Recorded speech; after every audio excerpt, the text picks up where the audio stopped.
150. Pangdikit sa rep. Problema, wala rin kaming rep. Para gusto ko lang. Parang yung salita mo Batanggenya.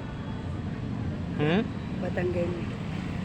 Hindi po, Tagalog po ako. Kaya lang po sa dami ng aking napupuntahang lugar, parang nakakakuha ako ng mga punto ba.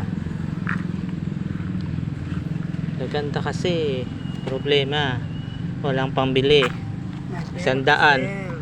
May pera ako sa pang bayad po sa parking. Mura lang yan. Oo nga po eh. Sarap Pambayad ng lang sa kain. parking. Kasi hindi pa ko na nang halayan. Bigyan ko na lang kayo 50 pesos. Ang park. Kuya, magkano yung parking dito? Ni. Mabait yan. Minsan pag yung binibigyan dyan, Oo. kain binibigay sa akin pag wala akong benta. Tapos wala pa kayong benta.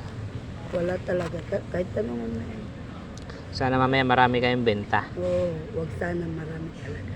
Oo. Kasi nag-aaral pa yung mga anak. Oo, ay opo. Ilan po anak yung nag-aaral? 2 grade 8 at Ba? saka grade 10. Ba? Mga ano na po pala naman ano. Kaya Talagang- kailangan talaga magtyaga. Opo, sakripisyo talaga pa. Para may pamasahe sila pang araw. Oo. Unting sakripisyo pa talaga. Paano kaya yun? Ang pera ko talaga dyan, 100 pambayad sa parking.